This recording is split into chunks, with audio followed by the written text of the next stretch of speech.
Halo semua, selamat datang di Kata episode 2. Jadi di video kali ini gue mau ngebahas soal cara cepat memahami WordPress dengan belajar struktur file dan directory.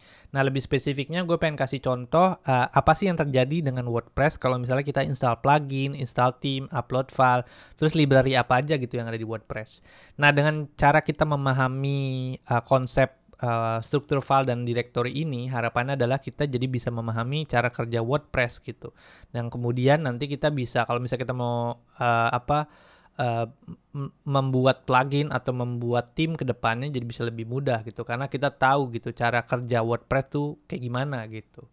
Oke, so sebelum masuk ke videonya, kenalan dulu. Nama gue Agung Sundoro. Gue adalah seorang programmer, tech savvy, dan content creator. Nah, terus di situ juga ada website gue di agung2001.github.io.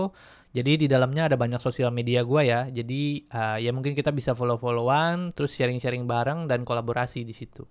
Oke, terus seperti gue mention juga di judul ada yang namanya kata. Kata itu ya ala-ala gue juga sih sebenarnya. Kata adalah kemampuan akan teknologi dan bahasa. Itu singkatannya. Intinya adalah playlist yang gue buat di YouTube yang fungsinya untuk sharing-sharing pengalaman gue masalah programming, desain, arsitektur dan macam-macam. Gue bukanlah seorang expert banget ya dalam sisi programming, gue juga masih belajar, cuman ya ini adalah platform gue untuk sharing gitu ya. Mudah-mudahan gue bisa sedikitnya ngasih pemahaman tentang apa yang gue pelajari gitu. Oke, so langsung aja masuk ke materinya. Jadi di sini gue akan ngejelasin soal file and directory structure-nya WordPress. Nah, setiap CMS, framework, aplikasi, apapun itu, pasti dia punya yang namanya file and directory structure. Kenapa dia punya kayak gitu? Karena file and directory structure ini digunakan untuk mengorganisasi programnya mereka gitu supaya jadi bisa lebih struktur. Nah, dengan kita memahami file and directory structure, jadi kalau misalnya kita mau mempelajari suatu framework atau mempelajari suatu program tertentu, cara paling cepat, ini pengalaman pribadi ya, cara paling cepatnya adalah kita pahamin dulu nih file and directory structure-nya mereka. Dengan kita memahami file and directory structure mereka, kita bisa tahu nih cara kerjanya, lalu kita akhirnya bisa menggunakan framework tersebut atau ya whatever it is, software tersebut dengan lebih efisien gitu sih. Ya, jadi yang kebanyakan gue biasanya ketemuin adalah misalnya kita belajar suatu framework tertentu, misalnya kita developer Laravel atau CodeIgniter gitu. Kita belajar nih, ya udah, gue belajar aja gitu. Terus library-nya isinya ada apaan kayak terus dia cara mengeksekusinya kayak gimana kayak bodo amat, yang penting program gue jalan gitu kan, atau program gue jadi terus gue dibayar, that's it gitu ya. Jangan juga gitu. Kalau bisa kita memahami konsepnya atau memahami frameworknya secara menyeluruh gitu. Jadi ya kita expert di bidang itu gitu. Oke. Jadi banyak muternya. Intinya adalah kayak gitu ya. Jadi WordPress itu juga mengikuti punya pola file and directory structure yang mereka punya atau punya patternnya sendiri lah gitu. Jadi so di episode pertama gue udah ngejelasin soal gimana caranya install WordPress dengan menggunakan lokal. Nah itu yang belum nonton dulu kali ya. Nah jadi lokal adalah suatu aplikasi yang menurut gue yang sangat bagus ya. Misalnya kita mau instalasi WordPress karena di situ udah banyak banget ya fitur-fiturnya. Jadi ya kayak gitu deh, ya bisa diikutin lah di episode pertama. Nah setelah kita install, lalu kemudian kita kalau buka filenya nanti di local tuh nanti gue akan kasih lihat di situ ada go to site folder. Nah nanti dia akan ketemu bentuknya kayak gini nih di di Finder kayak di Explorer kayak kalau di Windows ya. Nah nanti kita akan ketemu nih folder atau file directory structure-nya WordPress akan bentuknya kayak gini gitu. Nah, dia punya WP admin, WP content, WP includes, dan beberapa macam file yang ada di sini gitu. Nah, gue nggak akan ngejelasin semuanya ya, karena mungkin akan banyak banget gitu di dalamnya. Cuman gue akan jelasin yang umumnya aja gitu. Jadi ada beberapa folder atau directories atau files yang kira-kira kita harus paham gitu kalau misalnya kita mau mengembangkan plugins dan themes gitu. Kenapa kita harus paham? Karena ini folder dan files yang biasanya menyimpan fungsi atau juga menyimpan konfigurasi terhadap WordPress. Nah, file-filenya itu apa aja? Nah, ini di sini gue udah rangkum ya di sebelah kiri. Nah, file-filenya itu ada yang pertama WP admin. Jadi Gini, WordPress itu adalah sebuah CMS atau blogging platform yang isinya ada dua gitu. Ada front end-nya, yaitu untuk menampilkan websitenya, ada back end-nya. Nah, back end-nya ini atau administratifnya, adminnya gitu, back end-nya, itu dia semua fungsi-fungsinya tersimpan di dalam WP admin. Jadi kalau misalnya kita mau cari suatu fungsi tertentu di WordPress, kita carinya di folder WP admin nih di sini, WP admin gitu. Oke, itu yang pertama. Yang kedua, lalu ada WP Content. Nah, karena WordPress ini tuh dia adalah blogging platform, nah jadi mereka mengorganisasi konten-kontennya ke dalam folder yang namanya WP Content. Nah, di dalam WP Content ini ada plugins, ada themes, ada uploads, dan ada beberapa macam-macam folder lagi sih. Cuman yang mandatory itu biasanya ada 3 gitu, plugins, themes, and uploads gitu. Nah, jadi kalau kita plugin developer di WordPress atau tim developer di WordPress, nah biasanya kita akan lebih banyak berkecimpung ya, bergerak di folder-folder ini gitu. Nah, itu yang kedua ya, WP Content. Lalu yang ketiga ada WP Includes. Nah, di WP Includes ini adalah folder yang menyimpan library-library-nya WordPress, termasuk kayak fungsi, kelas-kelas, dan juga script file. Misalnya kayak script file buat blog dan segala macam, udah banyak deh. Pokoknya semua library itu dia adanya di WP Includes gitu. Terus itulah yang soal directory-directory yang kita harus tahu di WordPress. Lalu yang keempat ada wp-config.php. Nah, di sini wp-config.php ini biasanya isinya adalah konstan. Konstan maksudnya adalah konfigurasi-konfigurasi yang akan dipakai sama WordPress. Kayak misalnya database konfigurasinya, segala macam gitu. Nah, mungkin kalau misalnya kita menginstalasi WordPress dengan manual ya, atau kita tanpa menggunakan lokal yang ada di episode 1, misalnya kita install WordPress pakai XMPP gitu. Nah, nanti dia akan masukin tuh ada konfigurasi kayak misalnya database username, database password, terus apa lagi?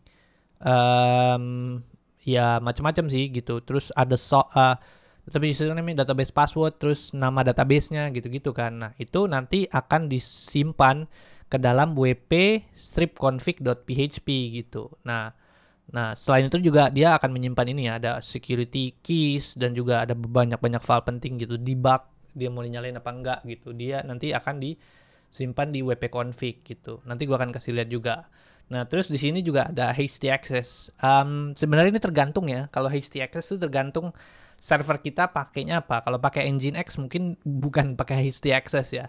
Cuman pada umumnya biasanya pakai Apache gitu. Jadi kalau yang di cPanel umum pakainya Apache. Jadi kita harus tahu juga di WordPress itu juga ada file htaccess-nya. Fungsinya file htaccess ini adalah untuk mengkonfigurasi Apache servernya. Jadi kalau misalnya kalau di Google misalnya kita mau meningkatkan performa websitenya gitu untuk menambahkan caching. Nah, kita tuh biasanya naruh kodenya tuh di file namanya htaccess. Nah, di WordPress juga ada file htaccess-nya gitu. Ya, oke. Jadi kita langsung aja ya eksplorasi file-file yang ada di WordPress. Terus juga kita pengen tahu nih apa yang terjadi again seperti yang udah gue jelasin sebelumnya. Kalau misalnya kita install plugin, themes, dan ya upload file di WordPress tuh nanti folder structure-nya jadi akan kayak gimana. Terus dia penyimpanan tuh ada di mana sih kalau di WordPress tuh kayak gitu.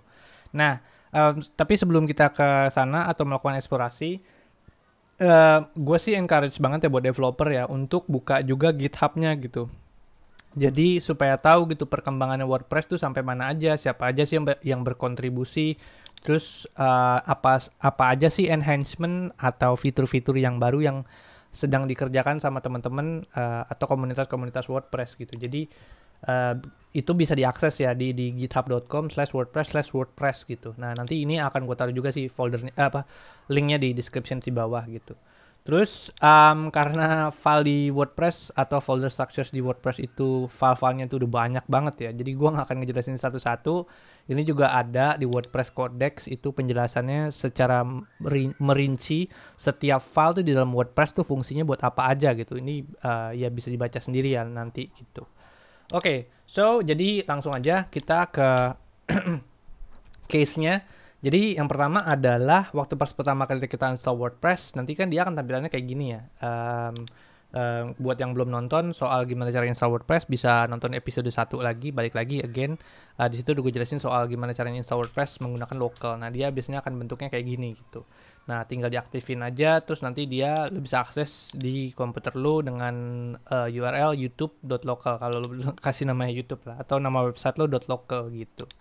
Nah, terus di sini juga gue udah nyiapin, sebelumnya di local itu seperti yang gue udah mention juga di slide, ada tombol go to site folder. Jadi ketika ini diklik nanti dia akan buka Finder kalau di Mac atau Explorer di Windows gitu. Nanti dia akan munculin file-filenya di yang ada di WordPress. Nah, ini gue udah siapin file-file itu dan gue udah masukin ke dalam PHP Storm gue atau IDE-nya gue ya, terserah sih lu mau pakai VS Code atau mau pakai apa, terserah sih. Kalau gue biasanya pakainya PHP Storm gitu. Nah, jadi tampilannya dia akan kayak gini sih strukturnya, sama yang persis kayak yang gue kasih lihat di slide. Jadi ada WP admin, WP content, includes dan segala macam. Ini folder yang app public conf logs itu tuh dari local ya, jadi nggak usah dipusingin gitu. Yang intinya dari WordPress tuh yang ini doang nih. Yang dari WordPress tuh yang ada ini, WP admin, konten, dan yang gue jelasin di slide gitu. Nah, terus habis itu pertama gue akan kasih lihat ada 2 file yang harus kita inget ya di WordPress. Yang pertama adalah wp config. Ini ya, wp/config.php. File ini fungsinya atau tugasnya adalah menyimpan semua konfigurasi WordPress gitu. Jadi kalau seperti yang gue mention sebelumnya di slide, ada database name, user, password, and hostnya. Terus di sini juga ada salt dan segala macam. Dan lu sebagai developer biasanya akan berfokus atau nambahin beberapa konfigurasi gitu. Beberapa konfigurasi itu yaitu wp debug, debug log, sama debug display. Biasanya ya, cuman itu tergantung preferensi juga. Kalau gue biasanya nambahin tiga konfigurasi ini. Fungsinya apa? Fungsinya ya kalau pas lagi kita mendevelop plugin atau theme, kita kan nggak mau dong kalau misalnya ada error terus errornya diumpetin gitu sama WordPress ya kan. Makanya kita harus nyalain debugnya. Jadi tadinya debugnya itu nih false, gue set jadi true.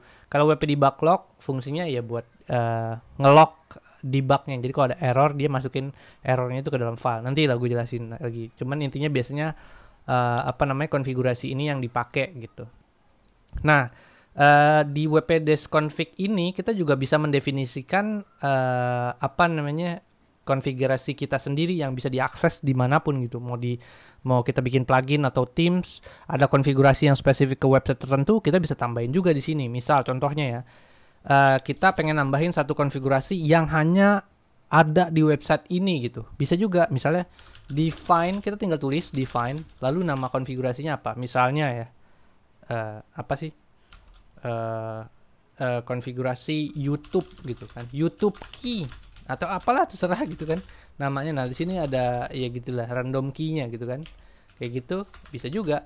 Nah, nanti di plugin atau custom plugin yang kita buat untuk spesifik website ini, nanti kita bisa akses tuh YouTube key-nya gitu. Kita bisa taruh nih global configurations-nya di sini gitu. Atau bisa juga ditaruh di plugin custom-nya ya, bisa juga. Tapi kalau misalnya kita pengen plugin itu bersih tanpa ada konfigurasi, pengen bikin konfigurasinya tuh per setiap website, kita juga bisa juga bikin konfigurasinya gitu di wp config gitu. Nah, jadi fungsinya again wp config adalah menyimpan konfigurasi website, menyimpan konfigurasinya WordPress gitu. Itu yang perlu kita ingat pertama. Yang kedua, file yang perlu kita ingat adalah htaccess. Nah, htaccess itu pertama tampilannya kayak gini, ini belum ada ya. Nah, dia itu fungsinya ya buat mengkonfigurasi si Apache Web Server gitu. Jadi kalau kita pakai Apache sebagai web servernya kita, ya kita bisa mengkonfigurasi Apache tersebut dengan menggunakan htaccess gitu. Nah, biasanya yang dilakukan pada saat kita menggunakan WordPress, itu kita nambahkan konfigurasi ini nih. Konfigurasi ini adalah fungsinya buat meng-cache aset-aset kita yang ada di website. Misalnya kalau ada orang akses gambar nih di website kita gitu sekali. Nah, terus abis itu gambar tersebut disimpan di komputernya mereka gitu. Jadi mereka nggak setiap kali mau akses gambar di website kita, mereka minta. Mereka kadang-kadang disimpan juga gitu gambarnya di komputer mereka. Jadi mereka akses gambar melalui komputer mereka instead of ngakses langsung ke websitenya kita. Nah, fungsinya apa? Fungsinya adalah ya supaya website kita jadi enteng gitu. Karena mereka ngaksesnya gambar yang sama udah ada di komputer mereka gitu. Jadi ngeset caching namanya. Nah, biasanya developer nambahin ini gitu buat ngeset caching WordPress gitu. Jadi websitenya tuh jadi lebih kencang diakses sama si customernya mereka gitu. Nah, itu dua file yang harus diingat sih, yang paling umum dan harus diingat gitu kalau misalnya kita bermain-main dengan WordPress gitu. Nah, terus lanjutannya di sini ada juga kita bisa juga setelah itu masuk ke WP admin. Caranya kan gue udah jelasin juga tuh di slide gitu kan. Kalau semua kalau WordPress itu terbagi jadi dua, ada front end dan ada back endnya. Nah, kalau misalnya kita mau akses back endnya, ya udah kan di sini kan udah ada nih namanya foldernya WP admin gitu kan. Ya udah kita tinggal akses saja /WP admin gitu. Nah, nanti dia akan munculin form kayak gini. Terus kita tinggal masukin passwordnya, username dan passwordnya kayak gitu. Nah, nanti dia akan munculin tampilan backend-nya WordPress gitu. Nah, backend ini fungsinya ya buat ngatur gimana tampilan WordPress, front end-nya WordPress gitu. Nah, ya mungkin gua nggak akan ngejelasin secara detail, menunya ada di sini, terus ininya ada di sini ya. Kan menurut gua ya kalian bisa baca sendiri dan udah banyak banget tutorial ngejelasin tentang itu. Gue cuma ngejelasin akan ngejelasin tentang 3 hal. Yang pertama, kalau misalnya kita install plugin. Oke, kita yang pertama coba dulu ya.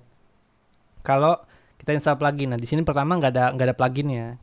Nah, di sini kita lihat dulu nih di WP Content, dia tuh akan menyimpan di WP Content pluginnya. Kalau kita install plugin, nah di sini nggak ada nih, kosong, cuman index.php doang. Kalau kita install plugin di WordPress, add new, terus kita install misalnya plugin ini gitu. Terus dia akan menginstal, terus kita mengaktifasi plugin ini. Nah, nanti dia akan menambahkan folder di WP Content plugins, nama plugin yang kita install gitu. Nah, jadi enak nih kalau misalnya kita mau edit dikit gitu pluginnya, kita tahu nih posisinya ada di sini gitu. Jadi sederhana lah WordPress gitu. Terus sama juga kayak Themes, kalau misalnya kita mau mengkonfigurasi Themes atau mau ngedit Themes, mau install Themes, sama, kita tinggal pergi ke Appearance Themes, terus kita install misalnya ini hello gitu, install. Ya, terus kita activate. Nah, terus nanti dia juga akan muncul di folder Themes nih. Ada Hello Elementor. Nah, ini dia yang tadi kita install. Nah, kalau misalnya itu kita bisa nambah-nambahin. Misalnya kita di footer nih. Ini kan tampilannya setelah kita ganti ya tadi. Terus kita tampilan websitenya kan nanti jadi begini nih. Kita setelah ganti Themes-nya. Terus misalnya kita mau ada modifikasi dikit gitu. Ini contoh teks di footer, misalnya kita nambahin teks ini gitu. Nah, terus kita bisa ngelakuin itu dengan mudah kalau kita misalnya tahu nih, oh posisinya tuh ada di sini gitu. Themes foldernya di sini. WP Content Themes gitu. Jadi kalau setiap kali kita install Themes baru, dia akan muncul di sini gitu. Terus kalau kita ngupload folder, misalnya ngupload media, misalnya foto atau gambar gitu. Kita bisa juga masuk ke media, add new, terus kita pilih filenya misalnya ini gitu.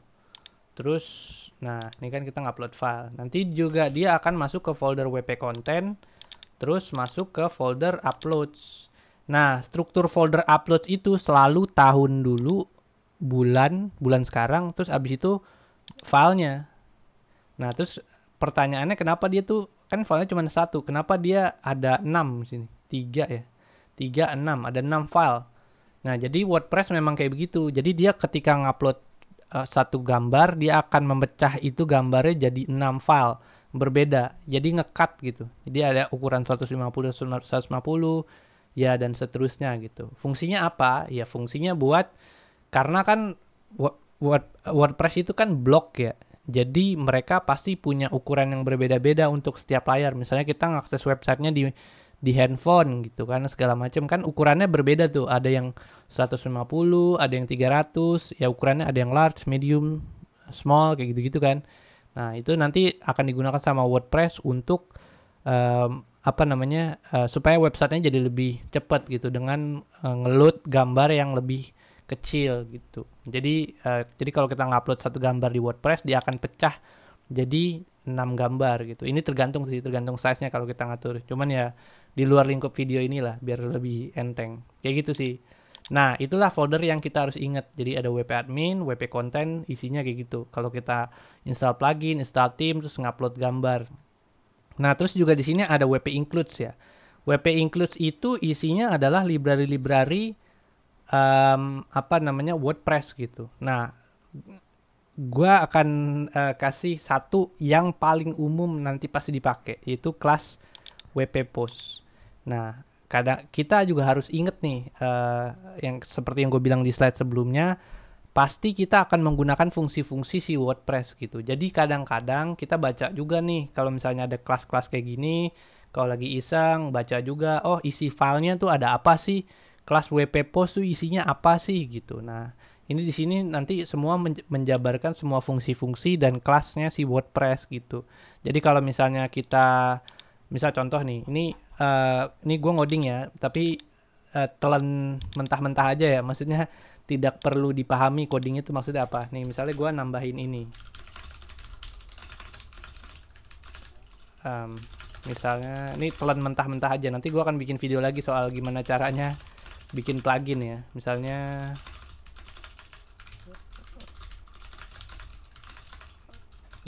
$post gitu misalnya ya. Terus nanti ketika gue udah nambahin coding itu, nanti dia akan, nih misalnya gue ini ya, oke gue hapus dulu deh yang di sini tadi themes kan kita melakukan modifikasi di footer biar nggak bingung ya. Ini kita hapus dulu modifikasi yang kita buat, terus kita refresh. Nah, di bagian bawah ini ada hello world ya kan. Nah, hello world ini adalah hasil coding gue yang ada di sini. Nih, coding gue ini keluarin hello world. Hello world itu apa? Post title-nya. Jadi judulnya hello world, dia akan keluarin di sini. Maksudnya coding ini adalah mengoutputkan judul artikel atau post itu di footer gitu. Nah, di sini kan ada global post atau objeknya nih. Nah, kadang-kadang kita tuh kalau udah pakai kayak gini, ayo udah bodo amat gitu. Gua nggak peduli gitu. Yang penting pakai aja terus kerjaan gue selesai. Jangan juga gitu. Jadi kadang-kadang tuh kita baca juga isinya. Nah, baca isinya tuh adanya di mana? Di sini WP includes. Nah, di WP includes nih ada kelas WP post, WP post lah. Nah, di sini ada apa aja sih? Oh, ada ID, oh ada atribut ID. Jadi kita bisa melakukan ini juga. Misalnya kayak gini ada ID, terus ada apa lagi sih? Di bawahnya post date, post title, post excerpt. Nah, macam-macam kan. Jadi kita dengan membaca ini kita bisa jadi developer yang lebih bagus gitu. Jadi kita nggak perlu lagi bikin fungsi-fungsi sendiri gitu. Kalau misalnya kita udah menggunakan library-library atau fungsi-fungsi yang ada di WP includes-nya WordPress ini gitu. WP includes-nya WordPress ini gitu. Ya library WordPress lah ya. Kayak gitu sih. Jadi itu fungsinya kita baca isi dari atau memahami dari folder-folder atau file-file structure-nya WordPress gitu sih. Terus juga mungkin yang juga jangan sampai lupa, kalau misalnya kita jadi WordPress developer, kita jadi developer, jangan ngacak ya. Maksudnya kalau kita dikasih cara tertentu, kita jangan nyerobot aja gitu. Jadi di WordPress itu kan ada WP admin dan WP includes gitu. Kita bisa aja naruh coding kita di WP admin dan WP includes gitu. Cuman kalau bisa ya jangan gitu. Karena WordPress kan udah kasih caranya nih. Kalau misalnya lo mau bikin plugin atau tema udah ada di sini. Ya bikinlah sesuaiin gitu. Jangan nyerobot di WP admin, di WP includes. Kenapa? Karena kalau misalnya WordPress melakukan update, kalau kita taruh coding kita di WP admin dan WP includes, nanti codingan kita tuh nanti jadi kehapus gitu, hilang gitu kalau websitenya di update gitu. Jadi kalau bisa apapun itu frameworknya, softwarenya atau apapun itu selalu ikutin caranya gitu. Jadi kalau WordPress kalau untuk bisa mengextend fungsionalitasnya dia itu ada caranya, yaitu dengan menggunakan plugin, dengan cara membuat plugin dan themes tadi gitu. Nah, jadi kayak gitu sih overview file structure-nya WordPress. Jadi buat para developer mudah-mudahan paham ya. Ini broad overview-nya. Kalau ada pertanyaan bisa taruh di komentar di bawah ya soal folder structure ini. Jadi kalau gue sih personally setiap kali gue ngapa-ngapain tuh pasti gue baca dulu nih folder structure-nya, caranya mereka ngoding tuh kayak gimana gitu, supaya gue tahu cara kerjanya dan gue tahu caranya kalau misalnya gue ngoding tuh mengefisiensikan codingan gue tuh caranya kayak gimana gitu. Dengan cara baca ini aja, misalnya contohnya tadi, dengan cara baca kelas kayak gini aja, gue akhirnya oh nih kelasnya kayak gini, berarti gue harus ngodingnya caranya kayak gini, kayak gitu sih. Jadi jangan kita coding terus kayak buta aja gitu, bodo amat udah fungsinya ini and that's it gitu. Jangan juga gitu sih. Ya itu tipsnya sih, supaya kita cara cepatnya supaya kita bisa memahami proses atau struktur cara kerja WordPress dan cara coding yang efisien di WordPress gitu. Thank you semua yang udah nonton. Jangan lupa untuk subscribe, like, sama komen. Anyway, di situ juga ada website gue di agung2001.github.io. Jadi kalau misalnya mau sharing-sharing juga atau mau kolaborasi juga, punya repository di GitHub dan segala macem, ya bisa follow-followan dulu ya. Oke, geng, gitu aja. Mudah-mudahan videonya bermanfaat. Thank you and bye.